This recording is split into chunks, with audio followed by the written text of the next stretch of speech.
Yesterday, we started the problem with the polar equations r equals 4 plus 3 sine theta and r equals 4 plus 3 cosine theta.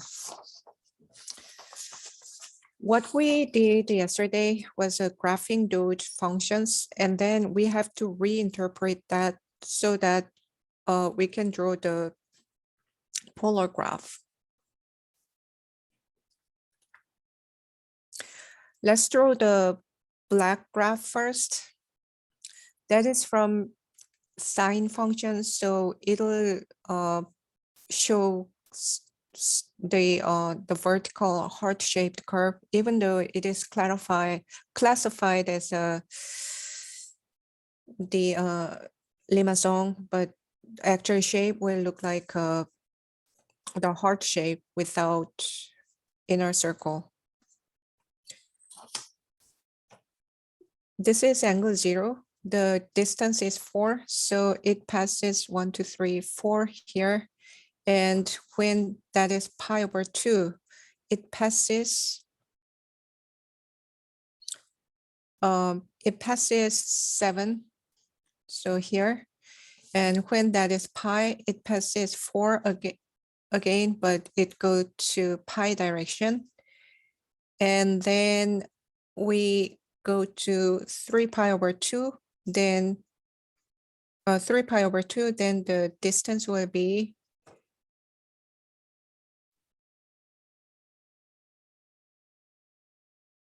1.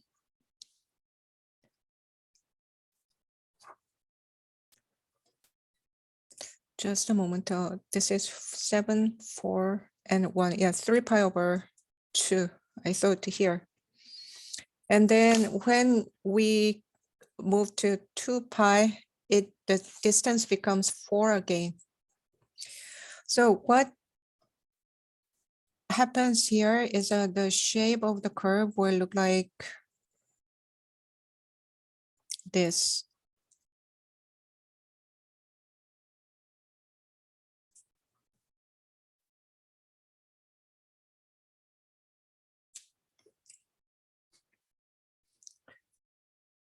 This curve is y equals 4 plus 3 sine of x. And we will draw another graph which looks like a horizontal cardioid shape. That is from this green graph. When value is 0, that is 7. So it passes here. And then when that is pi over 2, it passes, the distance is 1, 2, 3, 4 here. And when that is pi, the distance is 1. And when that is 3 pi over 2, the distance is 4. So it passes here, and then it goes back. So this time, this curve will look like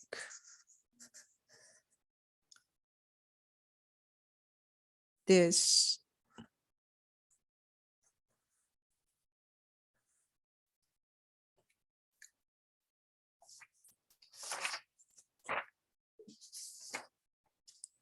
Yesterday, we calculated the intersection point also.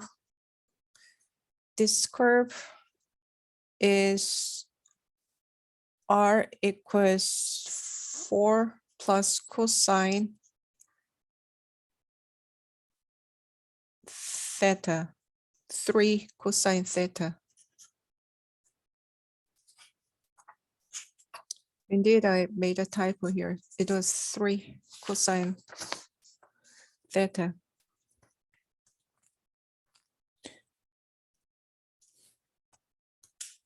So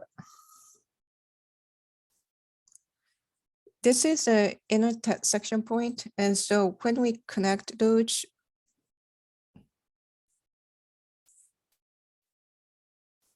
this angle is pi over 4.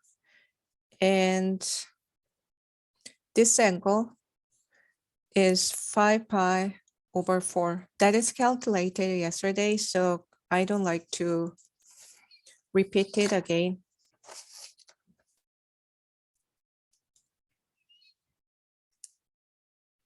So from here, what we notice is that is symmetric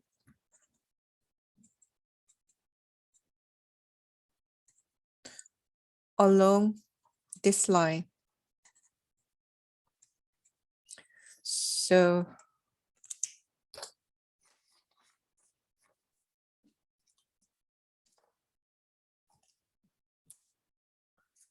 this region and this region are symmetric.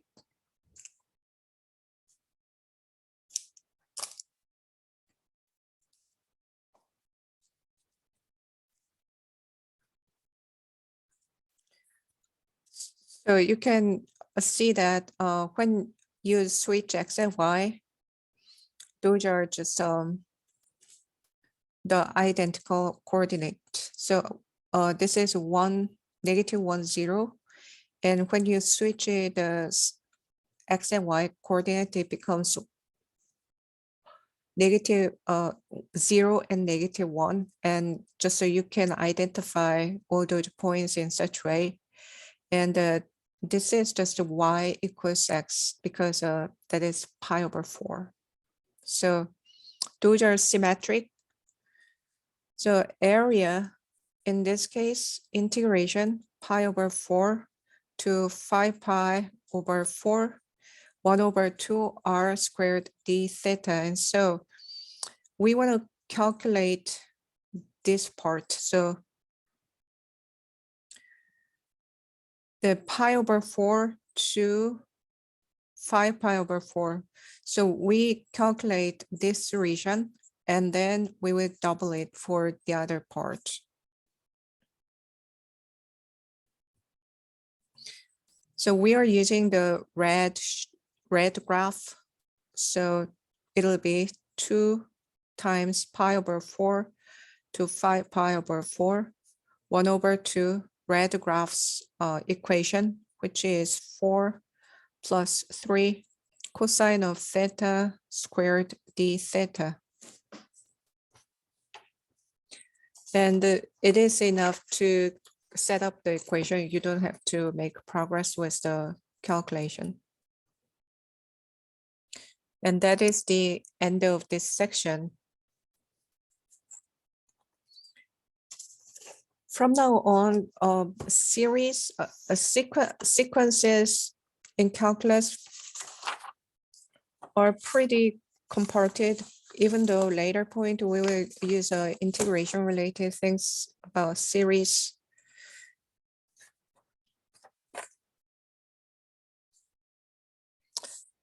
Let's do 11.1, that is sequences.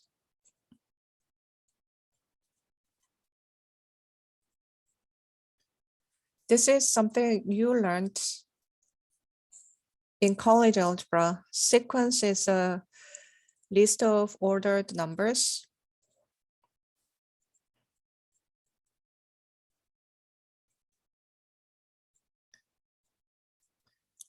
So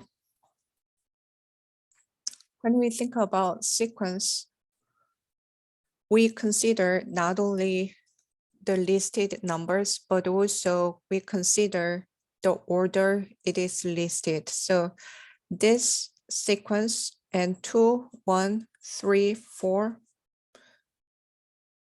those two are different.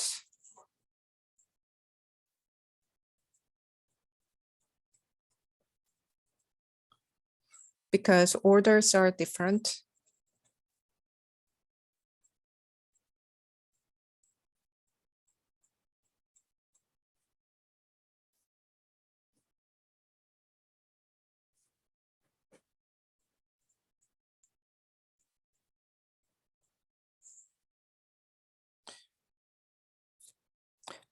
General notation for sequence goes like any small character with subindex.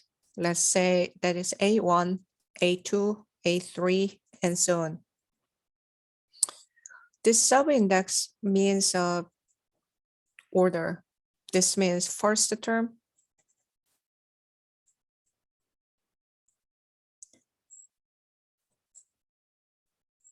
this is the second term, and so on.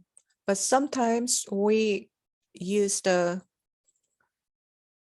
set notation. This is another way to express the sequence, and the n equals 1 to infinity, or an equals formula.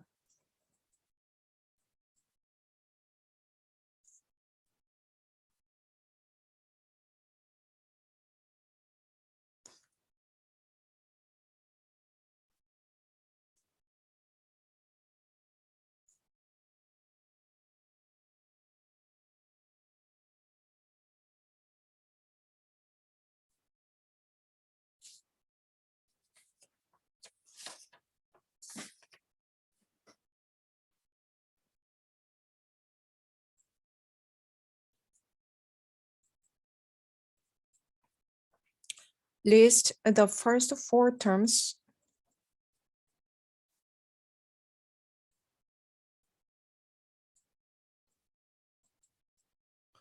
of the sequence.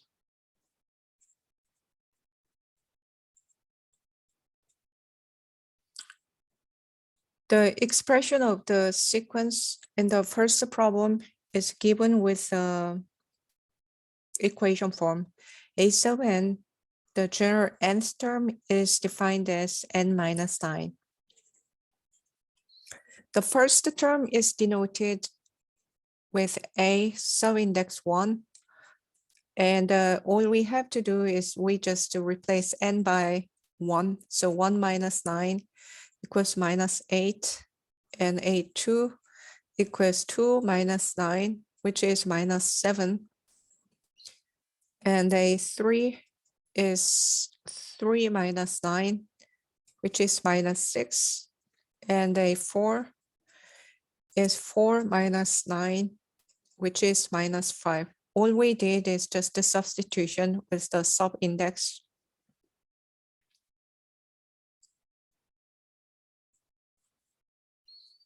The second problem is an is negative 1 to the n minus 1 over 6 to the n power. So a1 is minus 1 to the 1 minus 1 over 6 to the 1 power, which is negative. This is 0 power, so that becomes 1 over 6. And a2 is minus 1 to the 2 minus 1 over 6 squared. So that is minus 1 over 36. So 2 minus 1 is 1. So 1 power doesn't do anything. A3 is minus 1 to the 3 minus 1 over 6 cubed. And so 3 minus 1 is 2. So negative 1 to the second power is 1. So 1 over 216.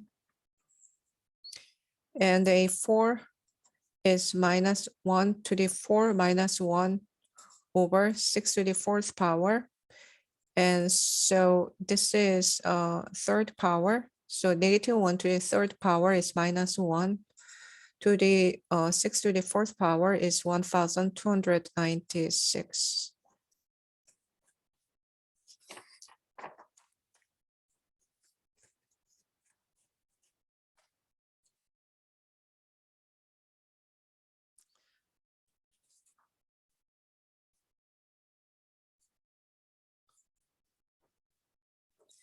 The next one uses the previous term to define the next term.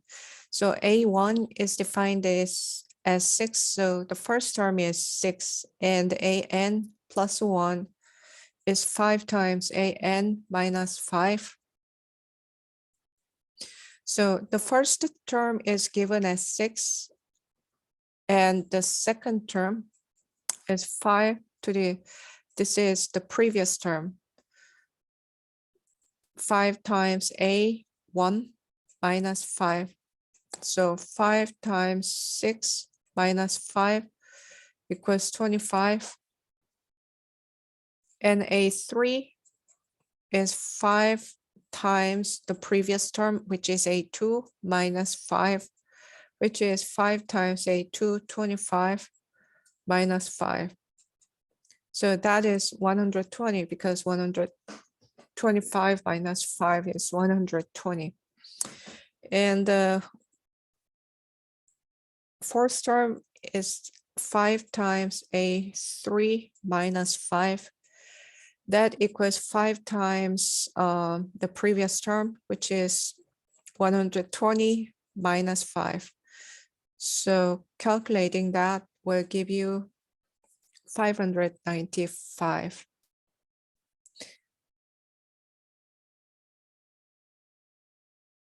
So these are kind of review from the college algebra class. And the next one is also a review from the college algebra class. That's about arithmetic and geometric series sequence. Find the formula for the general term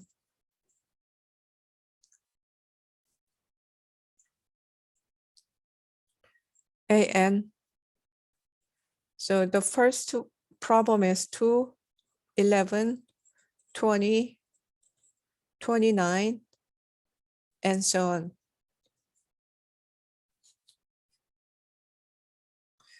And so to get the next number, we have to add 9. So the interval between the previous one and the next one are the same.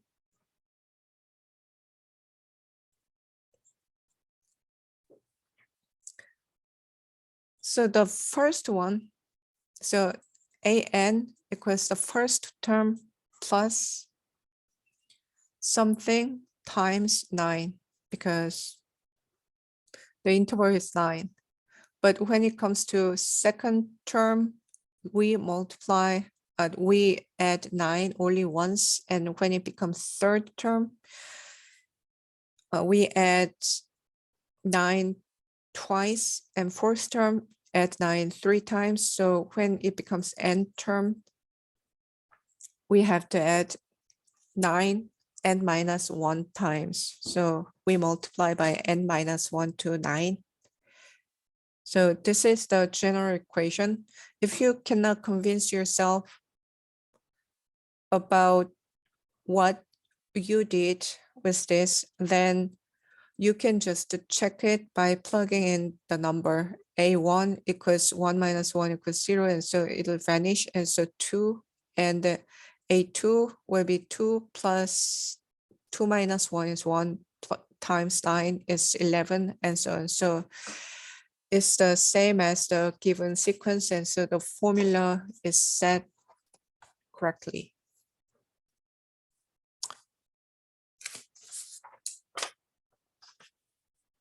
The next one is about geometric series, a sequence -7, 14 over 3, and minus 28 over 9, 56 over 27, and minus 112 over 81. And then that is geometric sequence.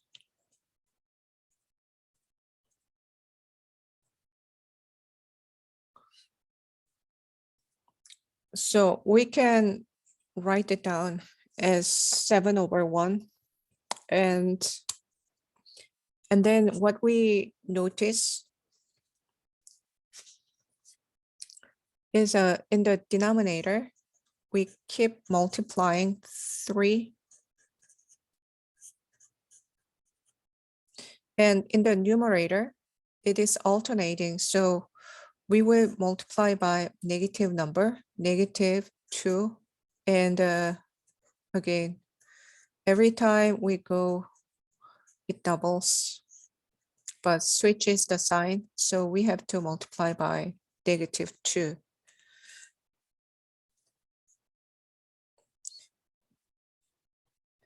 So the general term of an is -7, the first term, times common ratio. The numerator is -2 and denominator is 3 to the n minus 1. So this one is first term. And this part is the common ratio.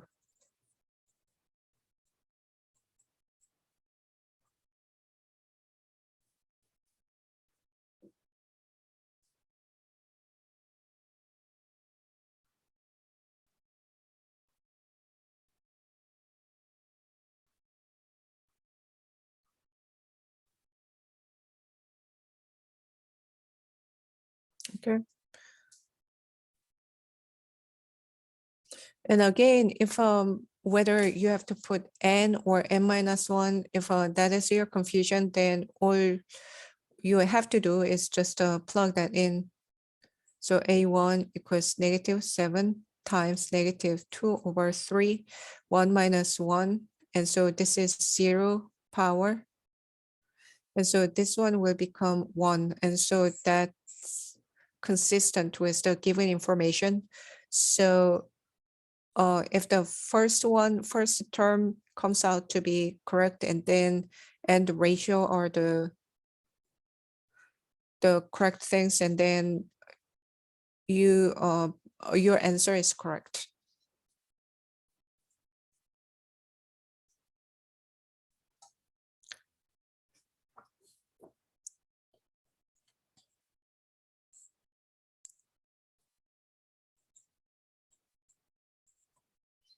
Limit n goes to infinity, an equals L, or an goes to infinity as n goes to infinity. This is about the notation of limit.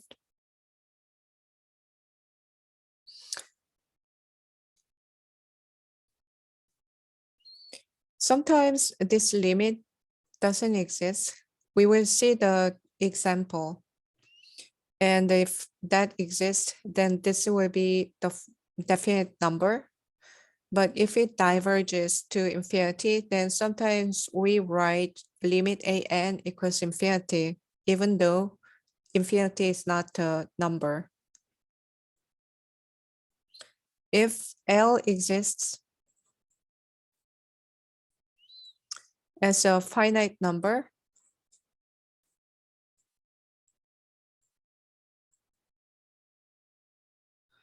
then we say the sequence converges. Otherwise, we say the sequence diverges.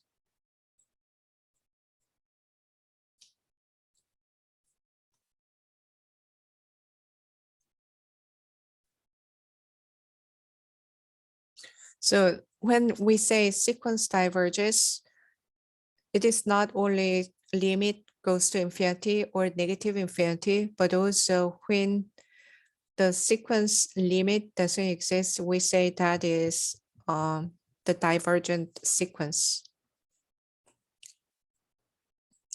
Determine whether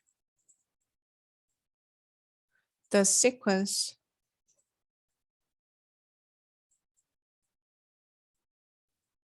converges or diverges.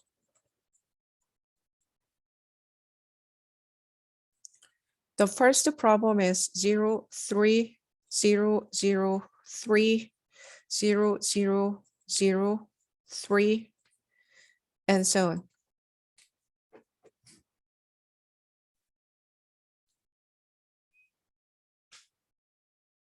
In this case, you can see the number 3 regularly, but number 3 will become farther and farther.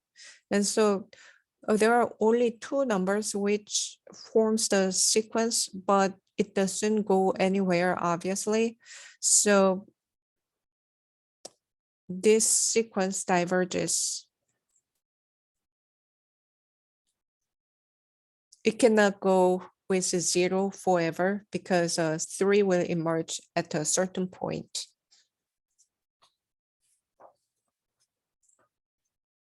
The second question is an equals minus 1 to the n power. So a1 is negative 1 to the 1 power, and then the a2 is negative 1 squared, which is 1. So that is alternating pattern. 1, negative 1, 1, negative 1, 1, and so on. The pattern will continue forever because that negative sign. So we can say that this sequence diverges.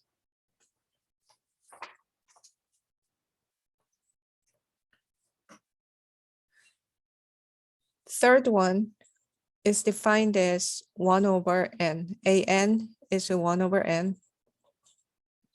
So limit n goes to infinity, an equals limit n goes to infinity, 1 over n, and then n goes to infinity, so n becomes larger and larger, and we are thinking about reciprocal, so the entire fraction becomes smaller and smaller, so it converges 0.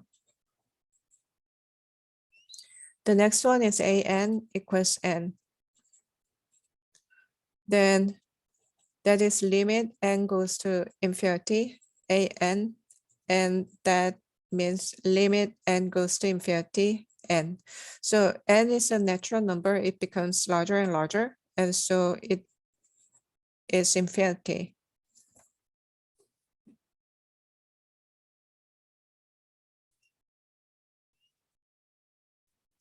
And that is the general terminology, how to use terminology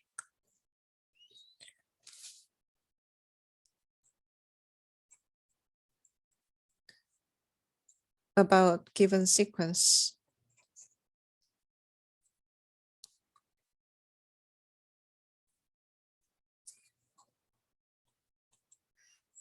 The next theorem is about when the sequence is defined by using a function, then the limit of the sequence is the same as the limit of the function.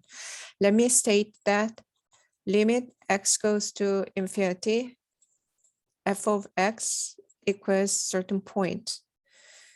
And the sequence an is defined by using the function by evaluating at n when n is an integer.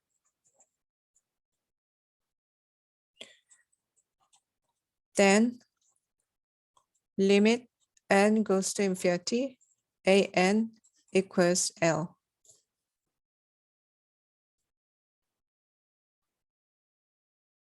So if the sequence is defined by using the function and the function converges, then sequence converges and the convergent value will be the same.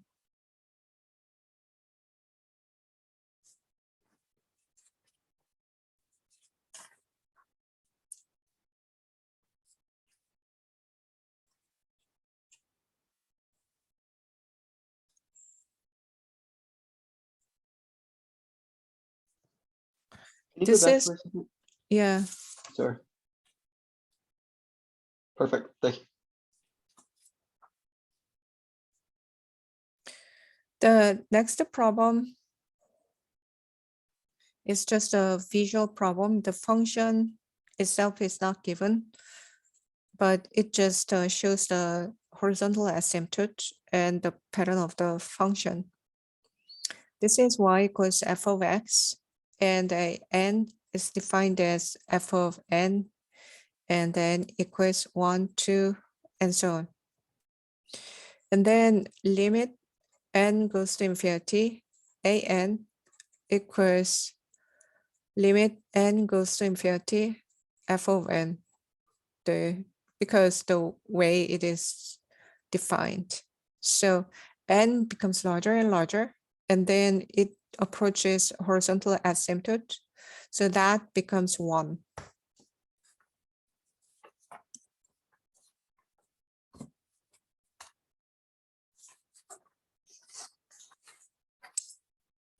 I'm doing mostly terminology today. The next definition is about what it means by sequence diverges to infinity. So limit n goes to infinity, an equals infinity if for all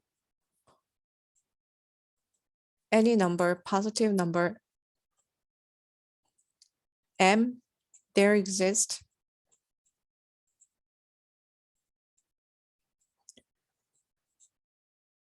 another large number which belongs to z. Z means integer. Just this notation is an element of z, just any integer, such that if small n is larger n, then an is greater than m. So what does that mean? That just means there is a large number that can be chosen randomly. And then when this sequence diverges to infinity, that means, so this is a number line. Here is m. And then what it says is there is large n, so nth term, larger nth term, which is greater than n, m. So let's say a sub n is located here, and then thereafter all the sequence is located right side of m. So it becomes larger and larger indefinitely because m can be any random large number.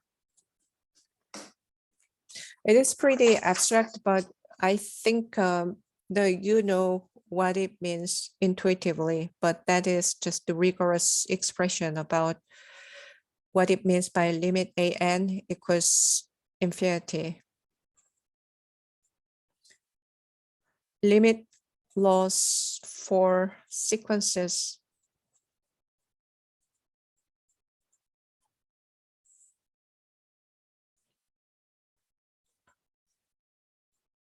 An and bn are convergent sequences.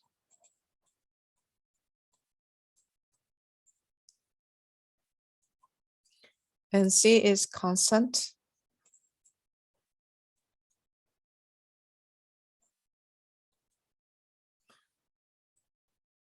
Then when we think about the new sequences formed by an and bn, we can do a kind of distribution.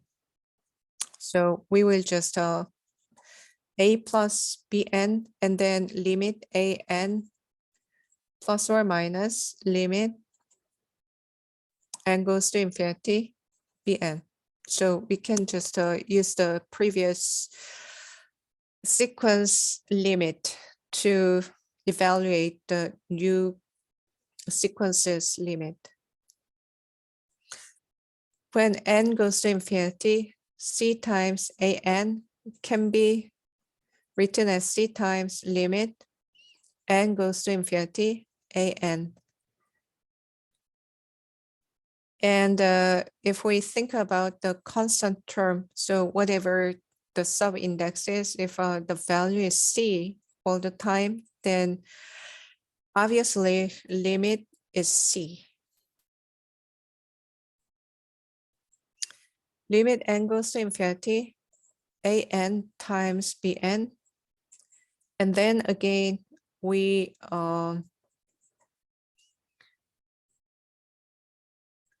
multiply the limit separately. And limit n goes to infinity, an over bn, and then limit an over limit bn. If limit n goes to infinity, bn is not equal to 0, obviously, because denominator is 0, then that is not defined. And limit n goes to infinity, an to the p power is what? Limit n goes to infinity, an to the p power. If p is greater than 0 and an is greater than 0. So those are pretty common senses, limit related law, but those hold only if both sequences are convergent sequence.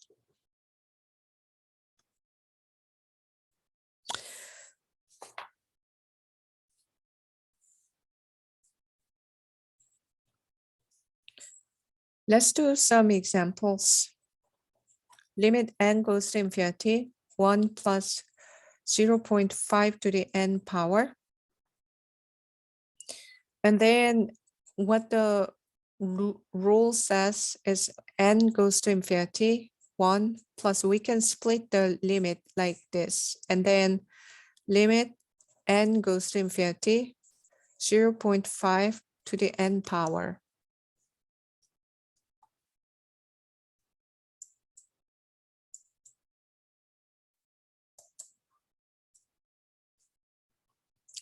So 0.5 is less than 1. So when we think about 1 over 2 and 1 over 2 squared and 1 over 2 cubed and so on, the number gets smaller and smaller and approaches 0. So this limit will go to 0. And the first one is a constant term, which looks like 1, 1, 1, 1, 1 all the time. And so when we think about the limit, of course, limit is 1. So 1 plus 0 equals 1. Any questions so far?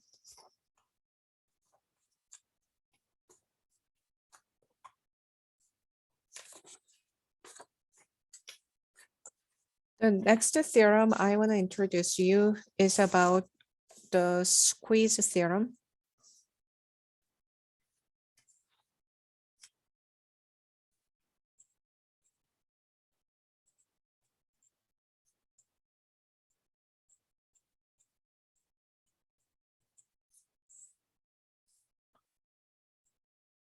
If Bn is between An and Cn, for n is greater than or equal to n0, and limit n goes to infinity, An equals limit n goes to infinity, Cn equals L. Then limit n goes to infinity, Bn equals L. So if I visualize the circumstance, then it is something like this. The one sequence is using this function and the other sequence use this function. So the this is a function defining An, and this is Cn, and this is the function defining an. And we define a sequence whose value stays between these two functions. And so it could be randomly chosen between these two functions. But what it says is those are converging, so have the same horizontal asymptote. And then the sequence Bn stays between these two. So the distance between the larger function and smaller function will get smaller and smaller and eventually converges to 0. So the what is in the middle will converge it to the same point. So if limit an and limit cn equals n, and then the what's in the middle will go to the same thing.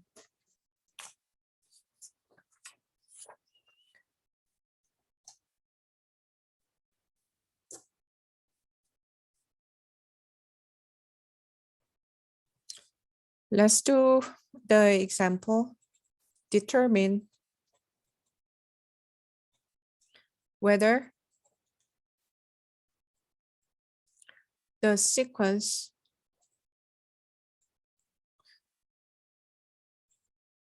converges or not.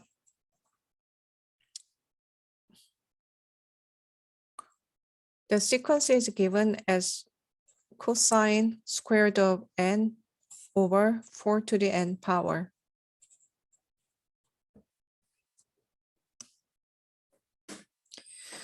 What we want to do is we want to use the squeeze theorem.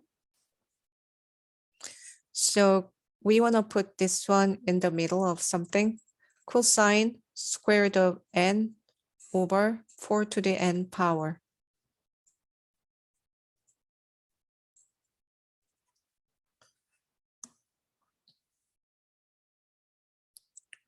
So what happens here is we can say that cosine squared of something is always greater than or equal to 0, and 4 to the n will never be a negative number, and so it should be greater than or equal to 0. And then what we know is cosine of n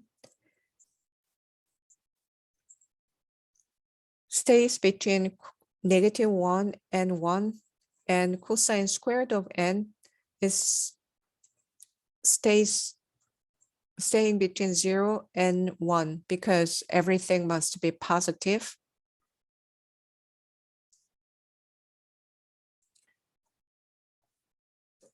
So what we can say is, well, this part is less than or equal to 1. And so we can say that this is less than or equal to 1 over 4 to the n power. We just keep the denominator the same, but we put the numerator, the maximum value of cosine squared of n. So this sequence stays between 0 and 1 over 4 to the n power. And then when we think about 4 to the 1 power, 4 squared, 4 cubed, and so on, the number gets larger and larger. And so this one goes to 0. So because that is reciprocal as n goes to infinity.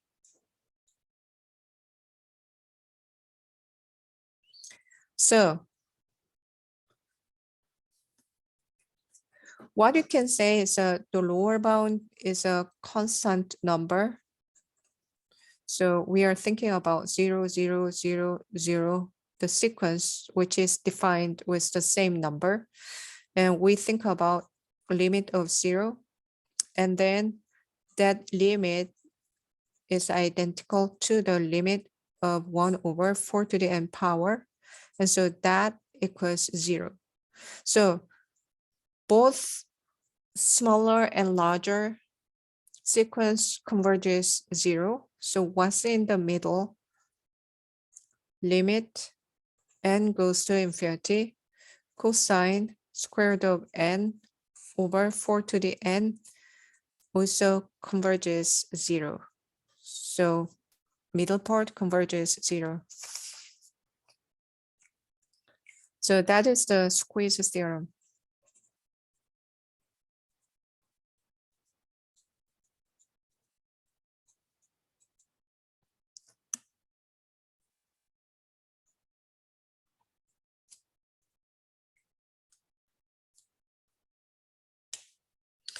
We will continue with the squeeze theorem's application next time after the spring break, I think. So have a good spring break and see you after spring break. If you have question, you can ask me question. Otherwise, you can leave.